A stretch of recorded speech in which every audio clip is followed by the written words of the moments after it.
Bonjour à tous les frères qui vont nous écouter dans le monde entier, que ce soit en Afrique, que ce soit en Amérique, que ce soit aux États-Unis, que ce soit en Europe, que ce soit dans les îles de l'océan Indien et partout ailleurs. Tout est pour l'édification en Jésus-Christ. Amen. Et Et pour te dire aussi, ça fait combien de temps on n'a pas encore vu là et combien de temps? peut-être quelques mois, je pense. Ah, d'accord. Quelques mois, on ne s'est pas encore rencontrés, mais comme le Seigneur connaît toutes choses. C'est lui qui dirige tout, hein. Oui. Fais une petite prière. Oui, mais par rapport au partage que Dieu nous permettra de partager en ce jour du samedi, de ce samedi d'après-midi, en fin de compte, je vais prier, Père, dans le nom puissant du Seigneur Jésus-Christ. Nous te bénissons, nous te glorifions. Merci pour l'œuvre de la croix de ton Fils Jésus-Christ. Merci, Seigneur. Je te loue, je te glorifie, Seigneur. Conduis-nous par ton Saint-Esprit dans le message que tu mettras sur notre cœur à partager pour l'édification, la construction de tout un chacun qui écouteront ce message pour ta gloire, Papa, dans la persévérance en ton Fils Yahushua Mashiach, notre Seigneur Jésus-Christ. Amen. Serge, tu connais très très bien l'histoire d'Élie et Élisée. Qu'est-ce que tu peux raconter sur ces personnages connus, hein? En fin de compte, Élie, c'est un personnage, c'est un prophète qui a vécu dans le temps d'un temps d'apostasie où Israël était dans l'apostasie, où il y avait Jézabel, il y avait, comment dire ça, l'apostasie battait son plan en Israël et Élisée, Dieu l'a suscité aussi pour, comment dire, combattre les prophètes de Baal, pour comment dénoncer le mensonge, dénoncer l'injustice, pour dénoncer tout ce qui se faisait de mal en Israël, qui n'était pas en accord avec la parole de Dieu, là où le peuple de Dieu était carrément apostate en fin de compte. Et Dieu a suscité cet homme et vous verrez dans chaque génération, Dieu suscite un homme, une femme, selon son cœur pour relever le défi, pour ramener les personnes dans le droit chemin de sa vérité, dans la parole de Dieu en fait.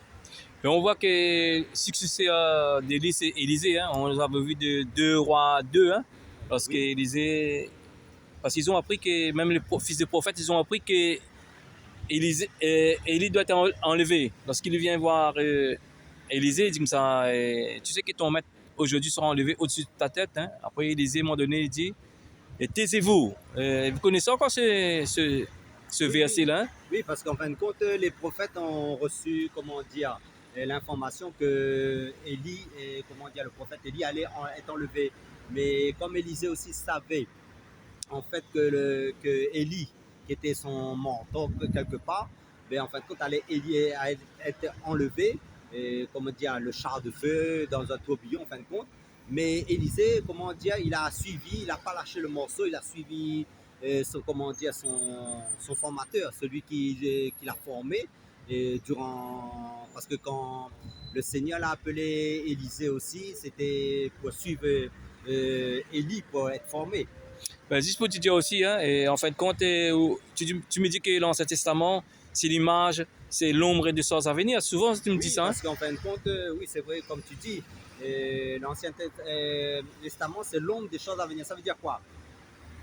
La Nouvelle Alliance, c'est la réalité. L'Ancienne Alliance, c'est l'ombre de Christ. Ça veut dire qu'à travers l'image, bien qu'imparfaite, parce qu'aucun homme ne peut égaler le Seigneur Jésus-Christ, est lié, en fin de compte, c'est l'image, comment dire, de Jésus qui est parti au ciel. Et même maintenant, Élisée, en fin de compte, c'était son disciple quelque part. Mais maintenant, c'est l'image aussi de l'enlèvement de l'Église. En fait, tout ça là aussi, si nous allons plus loin, l'Église sera enlevée. Donc, quelque part, ça nous parle aussi, c'est une préfiguration, une image de l'enlèvement de l'Église qui va s'opérer dans, comment dire, comme Jésus dit, il va revenir prendre son Église. Parce qu'il prend dans ce 2 rois 2, quand on prend tous ces chapitres, parce qu'en fait, Dieu aussi c'est une mise à l'épreuve, hein, parce qu'en fait, quand Élie qui part à Bethel, il dit Élisée, il faut que tu restes là. Hein. Oui. Après, Élisée refuse. Hein, et Élisée dit ça, l'Éternel est vivant, ton âme est vivant, je ne te quitterai point. Oui. Pourquoi il dit ça? Parce qu'en fait, quand c'est une mise à l'épreuve, parce qu'en fait, quand on a l'onction d'Élie, hein, on a la passion du pouvoir. Oui, parce qu'en fin de compte, ce qu'il faut comprendre, c'est que Élisée, comment dire, Élie a voulu tester ce que Élisée voulait en fin de compte. C'est comme si, dans la parole de Dieu, il nous dit pour notre génération, ce sont les violents qui s'emparent du royaume de Dieu. Et chaque chrétien doit connaître ce qu'il veut vraiment avec le Seigneur. Ça veut dire qu'en fin de compte, ceux qui vraiment vont s'attacher au Seigneur, ils vont aller jusqu'au bout. Parce que la parole de Dieu nous dit aussi, ce n'est pas le commencement qui compte, mais c'est la fin. Ça veut dire quoi? C'est bien d'avoir de s'être engagé avec le Seigneur Jésus-Christ par le baptême, par la conversion, d'avoir reçu son esprit, son onction. Mais chaque jour, c'est une vie d'épreuve, une vie de combat, de consécration, par la formation du Seigneur personnellement, dans l'intimité, dans la consécration, et aussi avec les frères et les sœurs qui se réunissent pour s'édifier mutuellement. Comme là, comme je suis ici à la chaîne, je parle de la parole de Dieu. C'est un enseignement, en fin de compte, concernant la croissance pour arriver à la finalité de l'enlèvement de l'Église. C'est ça qu'il faut comprendre. Ça veut dire que l'Église est amenée à croître spirituellement, comment dire ça, à avoir foi et à aller de l'avant et à croître dans tous les aspects que Dieu a mis dans chacun de nos vies, en fin de compte, pour aller jusqu'au bout. En fait, c'était une épreuve, ce sont des épreuves, des étapes, hein, parce qu'ils ont commencé à Gilgal. Gilgal, ça veut dire c'est le lieu où la circoncision a eu lieu, hein, physique avec les soldats. Vous vous souvenez ça, hein? Oui, oui. Les soldats, hein? Oui. Donc c'est la circoncision maintenant, les plus physiques, et du cœur. Et du cœur, parce qu'à l'époque, c'est Josué qui a conçu tous les fils de militaires, je pense, si je me souviens. Oui, parce que le Seigneur nous dit maintenant, c'est la circoncision du cœur. C'est quoi? Je vais expliquer un peu. En fin de compte, par le baptême, c'est l'image, en fin de compte, la circoncision, c'est l'image, c'est l'immersion dans l'eau qui représente la mort en Christ et ressuscité en Christ. Ça veut dire que nous sommes des ressuscités. Nous sommes des ressuscités en Christ par la résurrection de Christ qui est vivant. Nous adorons un Dieu vivant. C'est ça la circoncision. Ça veut dire que c'est la nouvelle naissance, c'est le réveil spirituel, c'est l'éveil spirituel que nous avons reçu par le baptême du Saint-Esprit. Et que ça veut dire qu'avant, nous n'aimons pas prier, nous n'aimons pas lire la Bible. Maintenant, nous sommes dans les choses spirituelles que nous aimons par l'Esprit de Dieu. Nous avons faim et soif de Dieu. Et c'est pour ça que nous consacrons de plus en plus comme Élisée. Élisée, en fin de compte, il s'est accroché à Élie et il a suivi Élie parce que pourquoi? Parce que Élie était un modèle. Et nous, notre modèle que nous suivons, c'est Jésus-Christ, en fin de compte, que nous devons suivre le modèle par excellence. Mais Élisée, comme lui, il voulait aussi avoir la double portion de l'onction de Élie, en fin de compte, hein, il a suivi, mais c'était son appel, hein, en fin de compte, parce que quand il était dans les champs, et on a jeté le manteau sur Élisée, Élisée, en fin de compte, il a quitté les bœufs dans les champs, il a suivi, et il est parti dans son appel, en fin de compte. Mais maintenant, c'était Élie qui était son formateur. Amen, alléluia. Mais après, en fin de compte, ce qu'il faut comprendre, c'est que nous sommes des guerriers de Christ, des commandos, des soldats de Christ pour persévérer en fin de compte. Il faut dire aussi parce qu'ils ont commencé à Gilgal, hein, et c'est Gilgal, après ils sont venus à Bethel. Hein, oui. Et Élisée n'a pas abandonné, hein, il n'a pas abandonné, il dit l'Éternel est vivant, ton âme est vivante. A dit l'Éternel est vivant, ton âme est vivante, je ne te quitterai point. Oui. Veut dire, ça c'est des mises à l'épreuve, nous avons dit, hein, veut dire comme ça, quand nous avons notre cœur circoncis. Veut dire là maintenant, on peut adorer Dieu, hein, parce que Bethel présente la maison de Dieu, je pense, hein, si vous pouvez dire des sortes sur Bethel. Oui, parce que la maison est la maison de Dieu, parce que dans la Bible aussi, il nous est dit, je crois dans Hébreux chapitre 3, verset 6, il nous est dit que nous sommes la maison de Christ. Ça veut dire que Dieu nous a fait des temples en esprit. Ça veut dire quoi? Dans Éphésiens chapitre 2, 6, il nous est dit ça. Dans le livre d'Éphésiens plutôt, au chapitre 2, et dans le livre, il dit, ne savez-vous pas que vous êtes le temple du Saint-Esprit, que l'Esprit de Dieu habite en vous? Ça veut dire que chaque chrétien est pour sa part une habitation en Esprit de Dieu. Ça veut dire que nous avons été baptisés du Saint-Esprit, mais maintenant, en fin de compte, nous avons reçu l'Esprit de Christ. Ça veut dire que l'Église est la maison de Dieu, le corps du Christ, en fin de compte. C'est ça qu'il faut comprendre. Mais dans l'ancienne alliance, en fin de compte, Bethel, c'était des préfigurations de l'Église. C'est pour ça qu'on a parlé de l'ombre des choses à venir. Ça veut dire que nous, maintenant, c'est l'Église, en fin de compte, qui est la maison, le corps du Christ. C'est pour ça que quand vous lisez 1 Corinthiens chapitre 12, il nous est dit que nous formons un corps en Christ, chacun selon la grâce qu'il a reçue de Dieu, chacun selon le poste, la grâce que Dieu a mis dans cette personne-là, nous formons un corps. D'accord. En fait, ça veut dire quoi? Veut dire, si nous ne sommes pas nés de nouveau, veut dire nés de nouveau, veut dire circoncis du cœur. Oui. Là, on peut rentrer dans l'adoration à Bethel alors. Hein? Ça, c'est l'image. Hein? Oui, oui. Après, la troisième étape, c'est Jéricho. Jéricho, c'est la barricade. Hein? Veut dire quand ils ont fait le tour de la ville. Oui, d'accord. Pendant 6 jours, je crois, et le 7e jour, ils ont crié, les murs de Jéricho sont tombés, ils ont pu prendre Jéricho. Et en fin de compte, ils ont conquéri Jéricho. En fin de compte, nous aussi, nous C'est sommes... des preuves, ça, Laurent. Oui, Jéricho, c'est des les preuves, hein, Ça veut dire que dans notre vie, c'est les stations, là, Laurent, les stations qu'on des passe. Hein. stations, ça veut Oui. dire dans notre vie aussi, Dieu, dans chaque ministère, chaque frère, chaque soeur, chacun connaît ses faiblesses, chacun connaît sa marche spirituelle avec le Seigneur. Ça veut dire que nous serons mis à l'épreuve dans notre foi en fonction de notre appel. Oui. Et pour rentrer pleinement de ce à quoi Dieu nous a appelés pour, en fait, nous sommes des conquérants. C'est pour ça que le Seigneur dit, là où vous poserez la plante de votre pied, je vous donnerai. Par exemple, je donne un exemple. Si Dieu nous a assigné pour la France un jour, mais Dieu, à un moment donné, va te dire de quitter la Réunion pour aller en France ou pour un autre, pour Madagascar. Mais là, Dieu va te donner le champ de travail parce que nous sommes comme des bœufs dans le champ que Dieu va... Et parce que l'apôtre Paul nous dit aussi, il ne descend pas la limitation là où Dieu l'a assigné. Ça veut dire que Dieu peut nous permettre pendant un temps de rester dans notre île ou à un moment donné, comme là, je suis à Saint-Denis, Dieu aujourd'hui m'a permis de venir à, comment dire ça, à Saint-Denis et à travers cette chaîne que vous visionnez là actuellement, vous regardez cette chaîne. C'est pour vous en fin de compte le message, vous qui regardez, qui est amoureux de la parole de Dieu. Donc ça veut dire quoi? Dieu nous assigne à ce moment-là à travailler, à œuvrer à travers l'Internet, par exemple, comme mon frère, lui, hier, il était sur la chaîne de... Comment il s'appelle? Canal Austral. Mais lui, Dieu l'a permis qu'une porte s'ouvre là-bas à Canal Austral pour qu'il puisse prêcher la parole pour les âmes. En fin de compte, chacun a son ministère, chacun a son champ d'action et chacun, Dieu peut permettre le secteur pour, en fin de compte, pour conquérir le territoire. C'est pour ça qu'en Josué, Dieu l'a permis de rentrer dans le Canaan. Ça veut dire qu'il a conquéri Jéricho. Nous avons spirituellement, Jéricho représente aussi les territoires là où il y a des âmes, là où Satan, en fin de compte, a barricadé et a mis son plan. Mais là, nous venons... Il présente aussi les épreuves aussi, là, loin, les épreuves, parce que là, on dit que, voilà, Gilgal représente la circoncision. Oui. Là, quand nous sommes circoncis, comme ça, né de nouveau, on peut adorer Dieu à Bethel. Là, on rentre dans Jéricho. Là, il y a beaucoup de barricades, beaucoup d'épreuves. Hein. Oui. Là, on va louer le Seigneur, là, on va prendre des victoires. Aussi, hein. Voilà. Ça veut dire qu'il y a après les épreuves, il y a aussi le combat, il y a les épreuves. Ça veut dire que Dieu nous laisse sur la terre, en fin de compte. C'est vrai que nous sommes sauvés. Nous avons accepté le Seigneur Jésus-Christ en tant que notre sauveur et Seigneur. Mais après, Dieu nous a missionnés aussi selon la grâce qu'il a déposée sur notre vie pour gagner des âmes.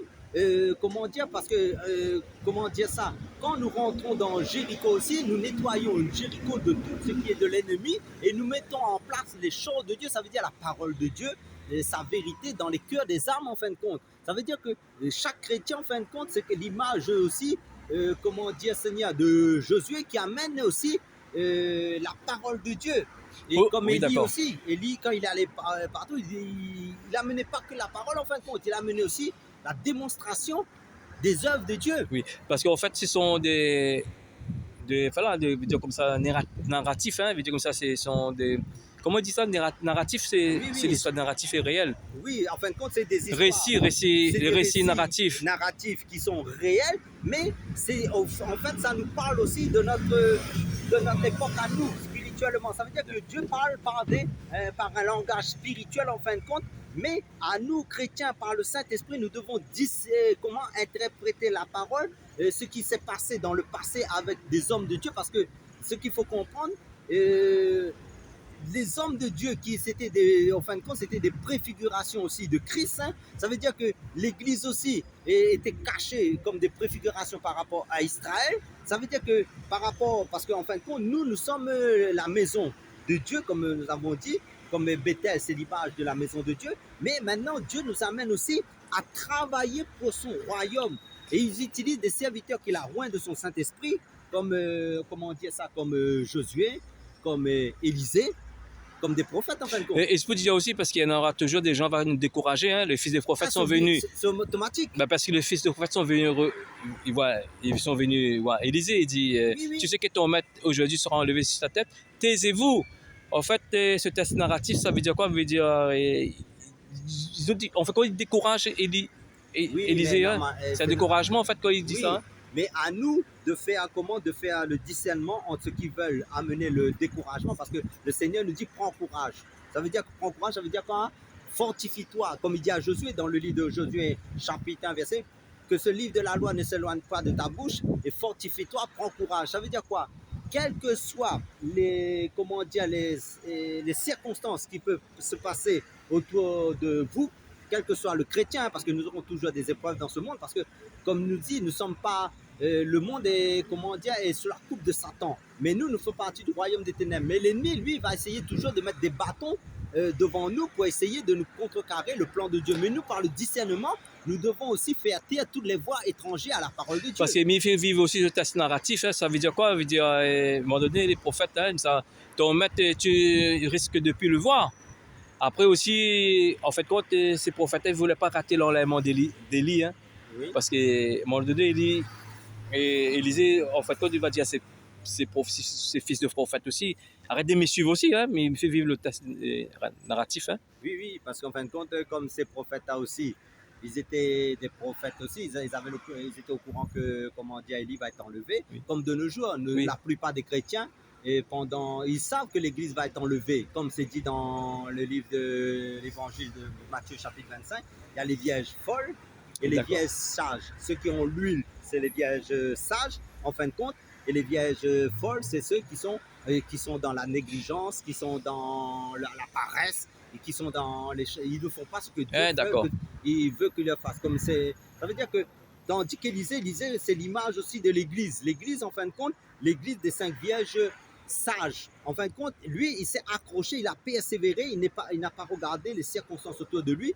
il s'est accroché, comment dire, à la grâce qui se trouvait sur... comment dire, sur son formateur, ça veut dire sur Élie qui allait être enlevé. Parce que, rappelez-vous, Jésus, qui est notre maître par excellence, il est monté au ciel. Mais Jésus a dit, attendez, il a dit aux apôtres d'attendre dans la chambre haute parce qu'ils allaient recevoir l'Esprit de Christ pour travailler. Mais qu'est-ce que Élisée a dit? Élie avait dit, Élisée a demandé la double portion de l'onction qui était sur Élisée. Non, Élisée a demandé à Élie la double portion. Mais nous, Jésus a l'esprit sans mesure. Mais Jésus est monté au ciel, qui est l'image d'Élie. Mais il a dit aux apôtres d'attendre dans la chambre haute parce qu'ils allaient recevoir la puissance du Saint-Esprit. Ça, c'est la dernière étape où parler, voilà, quand arrive au Jourdain, hein, quand Élisée prend le manteau. Oui. Quand il frappe le Jourdain souvent d'eux. Hein. Oui, oui. Voilà. Après qu'il arrive au bout, qu'est-ce qu'il dit encore avec Élisée? Quand il arrive au bout, parce qu'il rouvre... ils ont vu la même chose que Élie avait fait à travers. C'est pour ça qu'ils ont dit l'esprit d'Élie. Non, au fait, quand il arrive au bout, là, parce qu'Élisée, lorsqu'il arrive au Jourdain, hein, il prend le manteau, il frappe le Jourdain souvent d'eux. Oui. Après, au bout, il dit demande à Élisée, hein, est-ce que je peux faire pour toi? Oui, en fin de compte, Élisée a dit, je veux la double portion de ton onction qui est sur toi. Mais Élie a dit, si tu me vois monter... Au départ, il a dit, mais tu me demandes quelque chose de difficile. Oui, parce que c'est impossible pour Dieu. Parce qu'en fin de compte, c'est Dieu qui donne l'onction. Hein. C'est aussi ça, vous comprenez. Hein. Oui, d'accord. Mais maintenant, Dieu connaît les cœurs de chacun aussi. D'accord. Il savait le cœur d'Élie. Ça veut dire qu'en fin de compte, comme c'est dit dans... Comment dire ça? Dans les Actes des Apôtres, chapitre 5, verset 32, Dieu donne son onction à celui qui l'obéisse. D'accord. Donc, comme Élisée avait ce cœur obéissant à Élisée avait ce cœur obéissant à Élie, son maître, et son formateur. Mais maintenant, Dieu savait que Élisée, mais comme il était appelé aussi, parce qu'on l'a parti chercher derrière les bœufs dans ces champs là-bas, mais il savait que Élisée allait faire le travail. Ça veut dire que avant que l'onction vienne sur toi, Dieu connaît déjà ton cœur. Si tu vas faire le travail qu'il va te demander de faire selon la grâce qu'il a déposée sur ta vie avant que tu sois né. Parce que le Seigneur nous dit dans Éphésiens chapitre 2, verset 8 à 10, car c'est par la grâce que vous êtes sauvés, par le moyen de la foi, cela ne vient pas de vous, c'est un don de Dieu. Parce que Dieu a créé des œuvres pour lesquelles nous devons préparer ces œuvres pour nous les pratiquions. Ça veut dire que quand quelqu'un est sauvé, reçoit l'Esprit de Christ, mais Dieu a préparé des œuvres d'avance dans sa vie que Dieu seul connaît d'avance, que lui il ne sait pas, mais sous l'inspiration, sous la manifestation du Saint-Esprit, mais ces œuvres vont être accomplies par son serviteur. Parce qu'en fait, quand Élie, il a dit que son regard est fixé sur Élie, hein, parce que nous avons vu qu'un char de feu, il pensait à un char de feu, est monté d'un tourbillon, en un instant, ça est monté au ciel.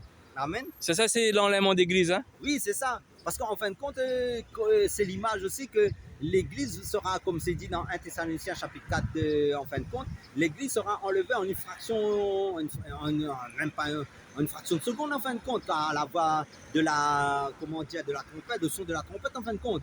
Mais maintenant, c'est seulement les chrétiens qui ont l'huile, qui ont l'onction, qui vont partir par les 5 vierges folles, mais les 5 vierges sages qui ont l'huile en réserve, se sont vraiment accrochés au Seigneur jusqu'à la fin. C'est ça le but pour les noces de l'agneau, jusqu'à la fin, ils ont tenu ferme en fin de compte, comme Élisée.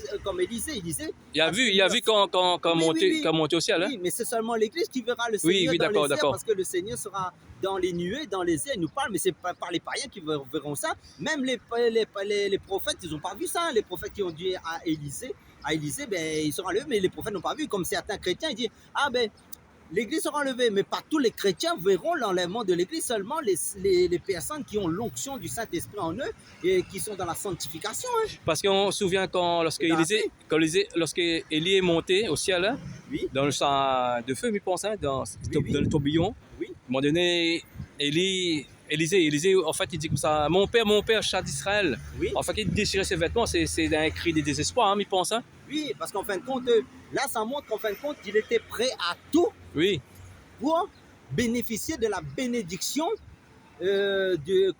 d'Élie. Ça veut dire que l'image qu'il a déchiré ses vêtements, c'est l'image aussi, comme le Seigneur dit, déchirez vos cœurs, en fin de compte, par vos vêtements. Ça veut dire que il a montré aussi il a montré sa foi en faisant que tout ne lui intéressait pas, c'est seulement ce qu'il avait pour objectif de bénéficier de cette bénédiction. Parce que lorsqu'il demande d'onction, il ne peut pas demander des billets des banques. Hein? Non. Il ne peut pas demander des voitures, demander l'onction pour servir Dieu. Non, parce qu'en fin de compte, il voulait Dieu. L'onction, en fin de compte, c'est ce qu'il faut comprendre. L'onction, c'est la présence de Dieu. Oui, ça veut dire qu'en fin de compte, si quelqu'un cherche Dieu, il cherche l'onction. Ça veut dire que Dieu, c'est l'onction. Après, au fait, c'est l'esprit. Oui, d'accord. Parce qu'en fait, quand Élie est monté, après il a lancé le manteau. Après, il a récupéré. Compte, et le but, c'est comme le relais. Vous voyez, oui, d'accord. En fait, quand c'est une passation de pouvoir ce jour-là, d'accord. En fin après, qu'est-ce qui s'est passé encore avec le manteau qu'Élisée, lorsqu'il a... Ben, en fin de compte, il a frappé sur le Jourdain. Le même sens, hein? La deuxième fois, il a fait comme son maître alors. Hein? Oui, parce qu'en fin de compte, Jésus a dit, parce que Jésus et Élie, c'est l'image de Christ. Oui, d'accord. Ouais. Mais ça veut dire, Jésus a dit à l'Église, vous ferez des œuvres que moi je fais même au-delà. Ça veut dire quoi? Si aujourd'hui, tu vois un chrétien chasser un démon, prier pour un malade, ça veut dire c'est à cause que Christ est en lui. Parce que Christ est vivant, ça veut dire son esprit. Élisée, c'est la même chose, ça veut dire l'esprit d'Élie, qui est l'esprit de Christ même, parce que dans le Nouveau Testament, il dit que les prophètes qui ont fait des investigations, ils avaient l'esprit de Christ en don. Ça veut dire que Élie avait l'esprit de Christ en lui. Élisée avait l'esprit de Christ en lui. Donc Élisée a fait le même geste qu'Élie a fait. Hein? Oui, en fait, c'était le dernier miracle d'Élie et le premier miracle d'Élisée. Hein? C'est ça. D'accord. Ça veut dire quoi? Ça veut dire qu'en fin de compte, l'Église est amenée aussi, parce que la parole de Dieu nous dit aussi dans Marc chapitre 5, voici les miracles qui accompagneront ceux qui ont cru. En mon nom, chasseront des démons, ils apporteront les malades, parleront de belles langues. Ça veut dire que quelqu'un qui me dit qu'il est de Christ, il s'est converti et qu'il a reçu le Saint-Esprit, donc il doit manifester aussi la grâce de Dieu pour les autres dans sa vie et pour gagner des âmes, pour prier, pour délivrer, pour guérir. Maintenant, la nouvelle alliance, l'onction, et puis mettre le manteau, comme nous avons vu physique, hein, c'est spirituel dans l'acte 1.8. En fait, le manteau est spirituel aussi. Oui, spirituel. Mais là, tu es physique, en fait. Tu es physique dans ton... Élie était un prophète. Oui, c'est l'image alors. C'était prophétique. Oui, d'accord. Donc, quand Élie a reçu, c'était physique, parce que ce qu'il faut comprendre, dans l'ancienne alliance, le temple était physique. Oui, d'accord. Le manteau était physique. Les guets étaient physiques. En fin de compte, Dieu, il faisait les choses, comment dire, c'était l'ombre. C'est ça l'ombre. L'ombre, c'était physique. Il faisait des choses, mais sous l'ancienne alliance, c'est spirituel. Ça veut dire quoi? Les 5 ministères, en fin de compte, il y a le ministère prophétique, le ministère apostolique, le ministère pastoral, le ministère doctoral, et j'ai bien dit les 5 là, évangélique aussi. Ça veut dire que ce sont des manteaux. C'est des ministères. Donc, les personnes qui sont appelées à l'enseignement de la parole, ils ont le manteau, ils ont ce manteau-là. Mais maintenant, ça c'est l'enseignement, je parlais. Ouais, d'accord. Mais maintenant, ce qui veut dire que Élisée, lui, il a reçu le manteau, le relais en fin de compte, parce que lui, comme il s'est accroché à Élie, mais Élie, en fin de compte, qu'est-ce qu'il a fait? Il lui a relégué le ministère à laquelle Si tu n'as pas l'onction, tu n'as pas le manteau, ce que tu peux faire l'œuvre de Ah Dieu, ce que tu non, peux faire non, ce non, ministère, non, non. tu vas te fatiguer, non? Non, parce qu'en fin de compte, regarde dans l'Ancienne Alliance, les pharisiens et les sadducéens, ils n'avaient pas le manteau. D'accord. Ils combattaient celui qui avait D'accord, le d'accord, vrai d'accord. manteau. C'était Oui. le Christ en fin de compte. Il y avait tous les manteaux, lui. Mais maintenant, c'est lui qui distribue les manteaux aussi. On prend ce qu'il y a à l'église. Mais maintenant, ce qu'il faut comprendre, c'est que celui qui n'a pas le manteau, lui, il va faire il va mettre en place des méthodes, Méthode. des systèmes. Il va prêcher intellectuellement. Il va s'épuiser aussi. Non, il est malin, lui. Ça Oui. veut dire que lui, il ne peut pas se fatiguer. Parce que pourquoi? Non, parce il que- prépare tout d'avance. Oui, Et longtemps d'avance. Et il fait les choses théologiquement. oui, d'accord. Donc, ça veut dire que lui, il ne va pas suer dans la prière. Il ne Oui. va pas creuser dans la prière aussi. Parce qu'un vrai ministère aussi, c'est quelqu'un qui se sacrifie. Parce que c'est pour ça que Jésus a dit le voleur ne vient que pour détruire et égorger. Mais maintenant, il dit aussi par rapport au berger. Ça veut dire qu'il y a des faux bergers qui viennent, qui vont rentrer pas par la porte de la bergerie, mais par les fenêtres, la facilité. Mais Jésus est passé par la porte, ça veut dire par la croix. Ça veut dire, la porte qu'il parle là, ça veut dire que c'est la crucifixion. Et nous devons passer par la croix pour entrer, Oui. l'œuvre de la croix. Moi, quand je dis que quelqu'un s'est fatigué sans l'onction, ça veut dire quoi? Ça veut dire un peu comme toi-même, comme tu dis. Hein? Comme tu dis, en fait, quand il va s'efforcer, en fait. Oui, mais, Ça, c'est un mais démon. il Ça, c'est un démon, il va prendre, oh là là, des heures, il va s'efforcer. Oui, Avec mais- on a mais- l'onction et c'est Mais on automatique. n'imite pas les choses de Dieu. Ça, Ah oui. on n'est pas, parce que le Seigneur dit, il reconnaît ses enfants dans le ciel. Mais il dit, comment celui qui n'a pas l'esprit de Christ ne lui appartient pas. Donc, ça veut dire quoi? Quelqu'un qui fait les choses sans vraiment être appelé par le Seigneur, en fin de compte, là, ben, il va forcer, c'est sûr, il va s'épuiser, il va même, certains finissent par aller à l'hôpital psychiatrique. Ah oui, Et d'accord. dans les centres où les personnes sont fous là-bas, et il y a des personnes qui tombent malades, et des personnes, ils abandonnent le ministère, ils quittent l'œuvre. Parce que tu dis souvent aussi que là, la parole est prêchée dans la vérité. Dieu accompagne sa parole. Hein? Oui. Là, la vérité n'est pas prêchée, Dieu n'accompagne pas. Oui, mais maintenant, il faut dire aussi, quelqu'un qui n'a pas l'esprit, imaginez-vous s'il y a 10 personnes possédées qui ont des démons, ben, ces personnes arrivent devant lui, comment il va faire? Ben, regarde les fils de Séba, ils ont voulu imiter Paul, ils ont reçu des coups et ils se sont fait bastonner, ils se sont fait fouetter, ils sont partis déchirer, leurs vêtements déchirés, ils s'étaient blessés. Donc, l'onction, il m'a la parole alors. Hein? L'onction, oui. c'est la parole même parce qu'en fait. Oui, si tu es appelé en tant que prophète, tu as l'onction prophétique qui va t'accompagner dans les miracles. Et l'évangélisation, Et quoi? oui, pareil, ça veut dire au contraire, si on est appelé, quel que soit notre ministère, parce que quand tu pries, parce que le Seigneur nous dit aussi, après avoir entendu la parole de Dieu et après avoir entendu reçu, vous avez été scellés du Saint-Esprit. Mais le Seigneur nous dit aussi dans Éphésiens chapitre 5, verset 10, ne vous enivrez pas de vin, mais soyez ivres de l'Esprit. Ça veut dire par des chants, par des cantiques. Ça veut dire que nous renouvelons de l'onction dans la présence du Seigneur, dans la consécration, dans la louange, dans l'adoration, dans la communion fraternelle. Donc, quand la parole n'est pas prêchée dans la vérité, il n'y a pas de miracle qui va accompagner. Parce que je peux donner un exemple. Par exemple, que lorsqu'on marche nous sommes fondés sur sa parole, veut dire dans le ministère, nous aurons des conversions authentiques. La famille va se convertir, pas tout. Hein. Après, aussi, il y a des personnes qui vont rencontrer, qui vont se convertir parce que c'est la présence de Dieu qui fait ça. Après, il y aura aussi des baptêmes. Parce que c'est la présence de Dieu qui fait ça. Hein? Dire, quand on va prier pour les malades et les malades sont guéris, on va prier aussi pour les démoniaques, les démons vont quitter le corps. Parce qu'on prêche la vérité. Hein? Parce qu'il y a des gens qui ne prêchent pas la vérité, par exemple. Oui. Ben, il n'y a pas de miracle. Hein? Et ça ne va rien de suivre des personnes qui vous prêchent des fausses doctrines. Hein? Parce que nous frères Serge, Dieu nous a touché notre cœur. Nous sommes fidèles à la parole de Dieu. Hein? Dire, on voit ça dans notre vie. Hein? Le conseil que je donne toujours, c'est de ne pas suivre des personnes qui ne sont pas mandatés par Dieu. Oui, parce que chaque chrétien aussi a sa Bible. De faire comme les chrétiens de Béret, d'examiner les chrétiens pour voir si les personnes prêchent la vérité ou le mensonge. Hein.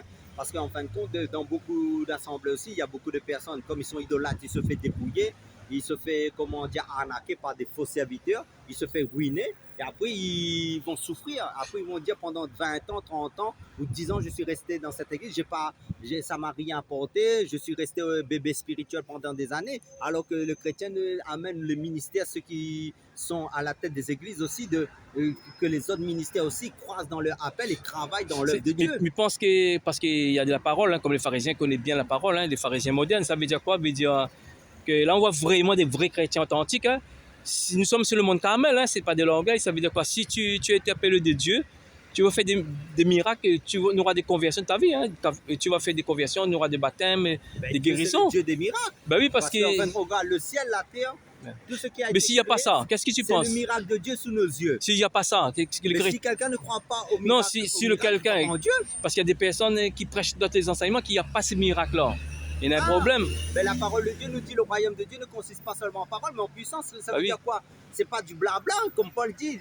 Il dit dans ses épîtres, il dit aux chrétiens, je suis pas venu avec vous avec une sagesse humaine, mais je suis venu avec une démonstration d'esprit. Ça veut dire, imaginez-vous, les personnes sont malades, les personnes souffrent dans les églises, sont attaquées par toutes sortes de... Vous voyez, c'est le monde, comme il dit dans Éphésiens chapitre 6, et nous n'avons pas à combattre la chair, le sang, mais des esprits. Mais les personnes qui font partie, qui ne font, comment ils font partie du royaume des ténèbres, des esprits, en fin de compte, ils vont combattre ces églises qui sont dans la vérité. Mais ceux qui ne sont pas dans la vérité, ben, qu'est-ce qu'ils vont faire? Ben, ils vont laisser ces personnes-là tranquilles. Les personnes sont endormies dans ces églises, sont des religieux. Ben, en fin de compte, les personnes restent dans leurs états de, comment dire, de légumes. Parce que sur le mont Carmel, hein, oui, c'est ça. Ben, en fin de compte, là. Quand tu vas dire ça, les gens, que si Dieu est avec toi, tu fais monter les œuvres et ils vont fuir, hein, ils vont fuir de toi. Hein. Oui, mais en fin de compte, ils ne vont pas t'écouter, ils vont te chasser de leur église aussi. Ouais. C'est normal. Parce qu'en fin de compte, beaucoup vont, comment dire, c'est comme de la politique, il faut que, en fin de compte, parler. Mais la parole de Dieu ne consiste pas seulement en parole, comme je l'ai dit. La parole de Dieu, c'est démontre, parce que la vérité, la parole est vivante, la parole est vive, la parole c'est Jésus, en fait. Parce qu'en fin de compte, si on n'a pas Jésus, on n'a pas la vérité en nous, on n'a pas la vie. Mais si on n'a pas, comme tu dis dans Éphésiens 1:13, hein, après avoir entendu la parole de la vérité, l'évangile de votre salut, en lui vous avez cru et vous avez été scellés de cet esprit qui avait été promis. Si tu n'as pas reçu cet vrai évangile, hein, il n'y a pas de miracle fait ton compagnie. Hein. Tu vas faire des années sur place, il n'y a pas de miracle. Hein. Oui, mais dans ce cas-là, il faut prier parce que le Seigneur dit, méchant comme vous l'êtes, vous savez donner de bonnes choses à vos enfants. Si votre enfant vous demande du pain, vous n'allez pas donner une pierre. Si votre enfant demande, comment dire, un poisson, vous n'allez pas donner un serpent. Mais ben, si tu demandes le Seigneur, le Saint-Esprit, ben, il va te donner si tu cherches vraiment le Seigneur. Parce que le Seigneur, en fin de compte, il se laisse trouver par celui qui le cherche en fin de compte. Ouais, mais là, c'est un état de cœur, comme Élisée. Élisée, il a voulu la bénédiction qui se trouvait sur Élisée. Ben, il a pas écouté les autres. Il s'est accroché, il s'est fait violence. Il s'est, comment dire, il a fait...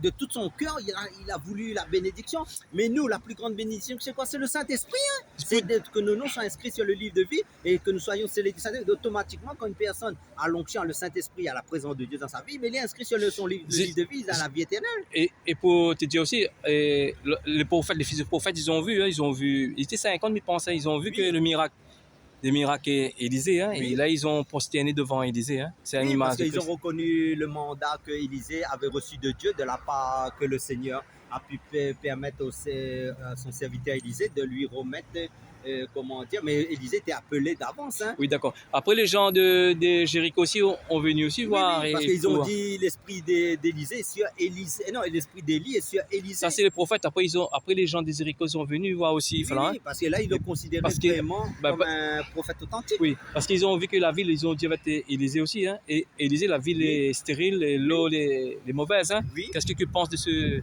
En fin de compte, ce qu'il faut comprendre là-dedans, il y a un enseignement profond aussi. Ça veut dire que c'est comme nous, l'Église. Jésus est venu nous sauver par l'œuvre de la croix. Il a vaincu Satan, il a vaincu le monde des ténèbres sur cette terre.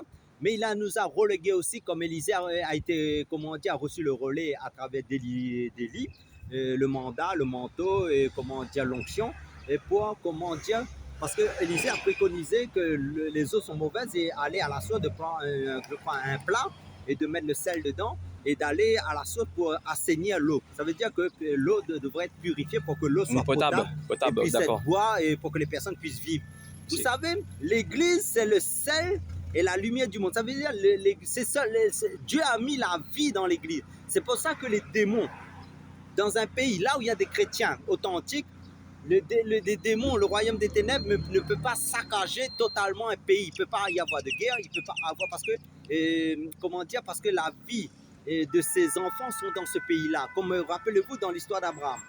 Quand Abraham a prié pour Sodome et Gomorrhe, et Abraham a dit, Seigneur, s'il y a 50 justes, est-ce que tu vas détruire Sodome et Gomorrhe? Le Seigneur a dit non. Après, il a rabaissé, il a dit à 40, à 20. Le Seigneur a dit non, non. Jusqu'à 10. Le Seigneur dit non. Mais il n'y avait que 8 personnes. Mais Dieu l'a envoyé son jugement. Mais nous, c'est pareil. Ça veut dire que Dieu nous a laissés sur cette terre, en fin de compte, pour être des hommes de prière, des hommes de combat, des hommes d'intercesseurs pour combattre le royaume des ténèbres et pour amener la lumière de sa vérité qui est l'eau, pour assainir l'eau. Ça veut dire, dans le monde, il y a beaucoup de fausses doctrines sataniques. Il y a la sorcellerie, il y a beaucoup le mensonge. Mais nous, en tant que chrétiens, nous devons assainir l'eau. Ça veut dire par l'onction que Dieu a mis en nous, prêcher la vérité partout. Ça veut dire que Satan n'aime pas ça. D'accord. Pour dire que cette ville était maudite par Jésus, hein, et Jéricho. Hein. Parce que, en fin de compte, Jéricho normalement, c'était une ville ouverte. Mais Satan, qu'est-ce qu'il a fait? Satan a barricadé, ça veut dire emprisonné Jéricho.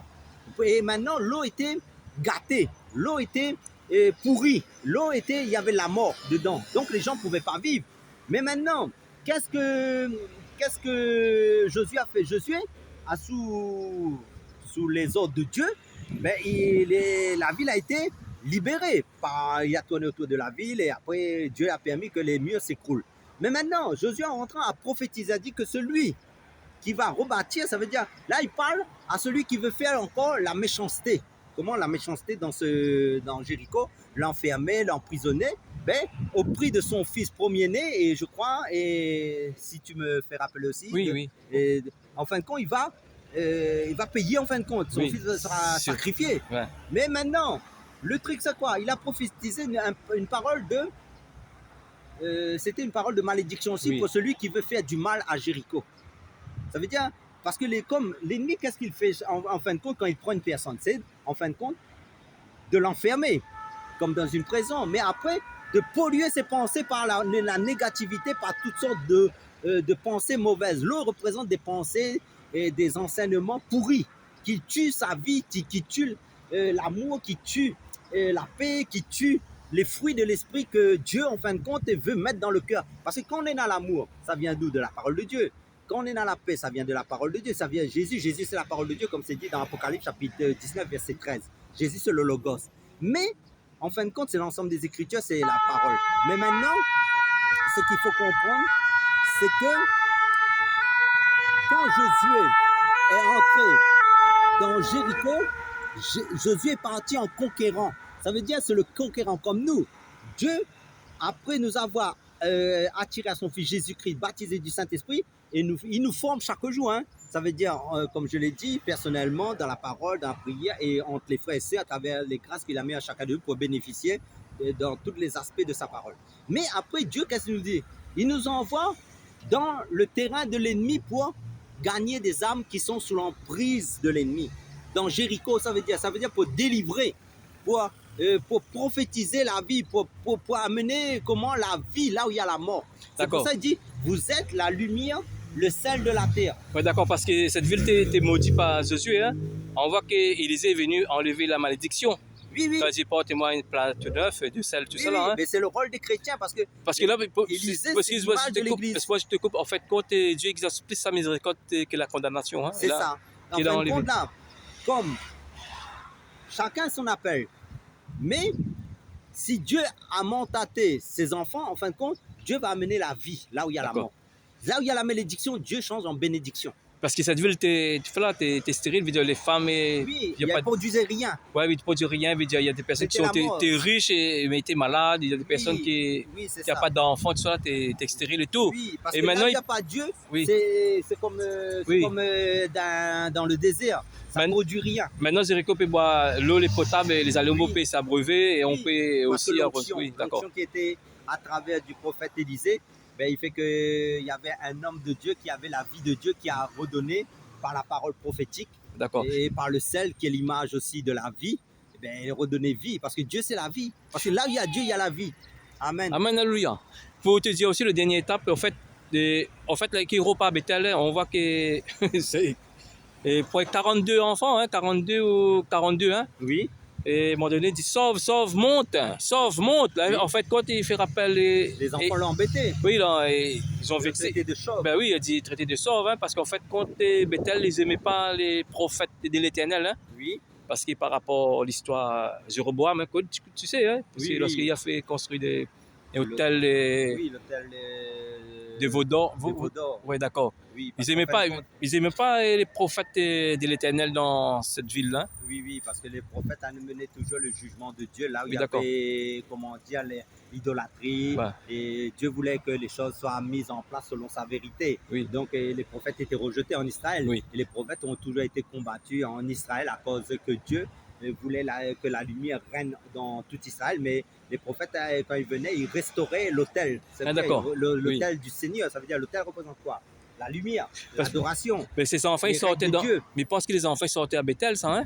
Parce Et- qu'il dit sauve monte, ça veut dire quoi? Ça monte comme ton maître. On ne te veut pas dans cette ville de Bethel, hein? Ils pensaient Oui, ça, mais hein? parce qu'en fin de compte, là, ce qu'il faut comprendre aussi, c'est que là où les prophètes sont rejetés aussi, c'est qu'ils ne se rendent pas compte qu'ils amènent la malédiction de l'ennemi dans leur vie. Oui. Par exemple, quand un homme de Dieu vient quelque part, comme Jésus, en entrant dans Jérusalem, a dit Jérusalem, Jérusalem, je voulais vous rassembler comme une poule rassemble ses petits sous ses ailes. Vous ne l'avez pas venu, mais il y aura des jours, là il parle de la grande tribulation, D'accord. le jugement de Dieu va venir par l'homme impie. Mais maintenant, ça veut dire quand quelqu'un rejette le Seigneur, qui rejette ses enfants, ça veut dire derrière l'ennemi, en fin de compte, lui, il va se caresser les mains. Ça veut dire quoi? Il va dire la porte est ouverte grandement pour moi.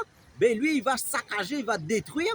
Et comment dire? Là où Dieu voulait bénir. Vous comprenez ce que je veux dire? Mais ils pensent qu'il y a maudit aussi ces enfants-là, hein? Après des jours, ils sont sortis, ils sont mis en pièces les 40 des enfants, ils pensent, hein? Oui. Parce qu'en fin de compte, Il a maudit, en fait, quand il y a maudit, c'est. oui, ça nous montre aussi que l'onction.